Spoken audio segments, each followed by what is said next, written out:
Il est détenu au Soudan depuis sa destitution en avril 2019. L'ancien président Omar el-Béchir est recherché par la Cour pénale internationale pour ses crimes présumés au Darfour en 2003. Aujourd'hui, les nouvelles autorités soudanaises ont décidé de le livrer à la haie. Et c'est la question, on en parle de la semaine. La CPI, une cour pour les chefs d'État africains. Et vous avez été très nombreux à réagir sur notre page Facebook. Merci à vous. Et on va commencer par cette carte qui interroge. Regardez, on y voit notamment les enquêtes et procès en cours à la CPI. Visiblement, ils sont concentrés en Afrique. Maître Richard Gisagara, bonsoir. Bonsoir. Vous êtes avocat au barreau de Pontoise en région parisienne et de Kigali au Rwanda. Première question, elle nous vient d'Abidjan en Côte d'Ivoire pour Koné Sirabana Mamadou. La plupart des procédures d'enquête ouvertes par la CPI sont dirigées vers les pays africains et quand on voit cette carte, difficile d'affirmer le contraire. Oui, c'est exact, c'est un fait qu'on ne peut que constater et effectivement ça interroge parce que c'est la Cour pénale internationale, donc c'est supposé être international, mais dans la réalité, on voit effectivement que la plupart des enquêtes, la quasi-totalité des enquêtes et des procédures en cours ne concernent que l'Afrique. Et donc effectivement, c'est un questionnement pertinent. Chris Nouani de Brazzaville, les pays africains ont ratifié le traité de Rome, ce qui n'est pas une obligation, ce n'est pas non plus la faute de la CPI. Si les actions de la majorité des chefs d'État et des gouvernements africains sont des crimes qui ouvrent droit à la compétence de la CPI, dit-il, c'est là qu'il faut rappeler peut-être qu'est-ce qu'est le traité de Rome. Alors, le traité de Rome,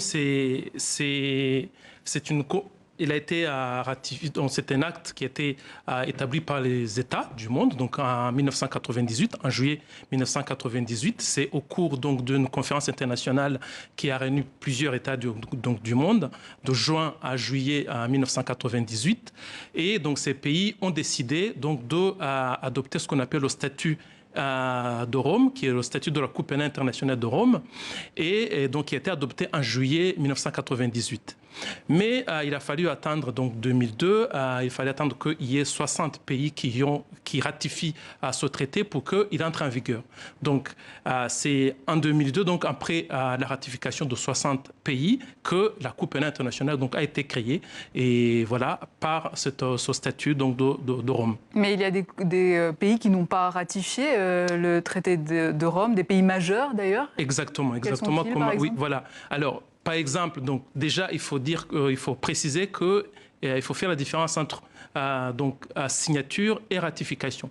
La signature, il y a beaucoup de pays qui ont signé. Là, je pense que le pays auquel on pense le premier, c'est les États-Unis, par exemple. Les États-Unis, la Russie et Israël, qui sont des grands pays de ce monde, donc, ont signé le statut. Par contre, ils ne l'ont pas ratifié. Ça veut dire quoi? Qu'ils ne seront pas poursuivis Alors, c'est-à-dire que la compétence de la Cour pénale internationale, on s'applique aux pays qui ont bien voulu être adhérents au statut et qui l'ont ratifié. Donc, ces pays qui n'ont pas ratifié ces statuts, la Cour pénale internationale n'a pas de compétence pour poursuivre les personnes qui sont ressortissantes de ces pays ou pour les actes qui ont été commis sur les territoires des pays qui ne l'ont pas ratifié. Donc, ces pays n'est pas compétent pour, par exemple, les États-Unis, Israël ou la Russie, par exemple. Pour Ursula Tano d'Abidjan, en Côte d'Ivoire, les pays africains livrent eux-mêmes leur président à la CPI. C'est le cas, par exemple, de Omar el-Béchir. Si c'est le cas, s'il est livré, et ça, c'est pas encore dit. Ce n'est pas encore décidé, mais pour le cas d'Omar el-Béchir, il faut quand même apporter une précision, parce que c'est vrai que ce que votre auditeur vient de dire, effectivement, beaucoup des procédures qui sont en cours, c'est à la demande des pays concernés. C'est le cas, par exemple, de la Côte d'Ivoire, c'est le cas, par exemple, du Congo. Les personnes qui sont poursuivies, qui ont poursuivi pour des faits qu'ils ont commis au Congo, c'est le pays lui-même qui l'a demandé. C'est oui, le cas. C'est pas la CPI qui demande. Voilà, qui demande à pouvoir... la CPI est saisie à la demande de ces pays. Mais le cas de Omar el-Béchir est un peu différent parce que le Soudan n'a pas ratifié la convention, le statut de Rome. Par contre, c'est une volonté des Nations Unies, donc du Conseil de sécurité des Nations Unies, qui a décidé d'étendre donc la compétence de ces pays sur ce qui a été commis au Soudan. La CPI, une cour pour les chefs d'État africains, DTS de Conakry en Guinée, dit sans doute, sinon George Bush, Nicolas Sarkozy, Bachar al-Assad, etc., ils seraient déjà enfermés, donc une justice à deux vitesses en gros. Écoutez, en tout cas, je n'irai pas dire justice à deux vitesses, mais je dirais deux poids, deux mesures. Parce que ce qui est reproché aux chefs d'État africains qui sont poursuivis, ils ne sont pas les seuls à avoir commis ce genre d'infraction. Donc il y a d'autres chefs d'État, d'autres personnes responsables dont les actes pourraient tomber sous le coup du statut de Rome, mais qui ne sont pas poursuivis. Donc effectivement, je crois que c'est assez pertinent donc, de dire que...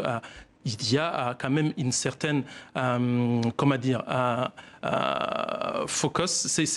Le CPI, la Cour pénale internationale, fait la différence entre les pays africains et les autres, puisqu'il y a d'autres personnes qui ne sont pas africains qui, pourtant, ont commis les mêmes faits qui ne sont pas poursuivis. Nelly Sidibé de Montréal, il dit qu'il faut aussi reconnaître que certains responsables politiques africains n'hésitent pas à tuer leur propre peuple pour s'accrocher au pouvoir. N'oubliez pas aussi que certains responsables de la guerre en ex-Yougoslavie ont été jugés. Peut-être qu'il faut faire la différence là entre l'ex-Yougoslavie, c'était la TPIY, TPIR pour le Rwanda. C'est quoi la différence? Alors, la différence, il y a une différence. Ce sont tous des institutions donc, qui appliquent la justice internationale, mais la différence, en fait, c'est une différence très sensible parce que la Cour pénale internationale est la seule juridiction pérenne et qui a vocation à avoir compétence sur la totalité donc, des pays du monde, enfin ceux qui ont ratifié. Mais le tribunal pénal pour la Yougoslavie et le tribunal pénal pour le Rwanda, ils ont des compétences limitées uniquement dans le temps et dans l'espace, puisque c'est seulement sur les faits, les actes qui ont eu lieu pour la Yougoslavie en Yougoslavie, l'ex-Yougoslavie. Pour le Rwanda, ce sont les faits qui ont eu lieu au Rwanda pendant les périodes qui sont déterminées. Donc, c'est ce qu'on appelle des juridictions ad hoc, et à la différence donc, de la Cour pénale internationale, qui est la seule juridiction pérenne et qui a compétence à avoir une compétence universelle sur l'ensemble donc, des faits qui sont commis partout au monde où elle a la compétence. Depuis Matadi en RDC, Fanfan Kamalenga dit « La CPI dévoile aux yeux du monde notre incompétence à régler, à traiter nos problèmes. » En quelque sorte, la CPI révèle la faiblesse de l'appareil judiciaire africain. C'est le cas de le dire, effectivement. Il faut rappeler, et c'est une chose qu'il faut garder à l'esprit, que la compétence donc, de la Cour pénale internationale est une compétence complémentaire. Parce qu'elle ne s'applique que si les États eux-mêmes ne sont pas arrivés ou ne veulent pas juger les personnes qui sont poursuivies. C'est seulement à ce moment-là où la Cour pénale internationale peut exercer son mandat. Donc, effectivement, si la Cour pénale internationale intervient, c'est parce que les États eux-mêmes sont incapables de juger les faits qui sont concernés. Et ce qui nous vient à la question de Yann Koy de Kinshasa en RDC, il faut que nous puissions juger nos chefs d'État, chefs rebelles, dans nos pays ou bien créer notre propre cour africaine pour résoudre nos conflits.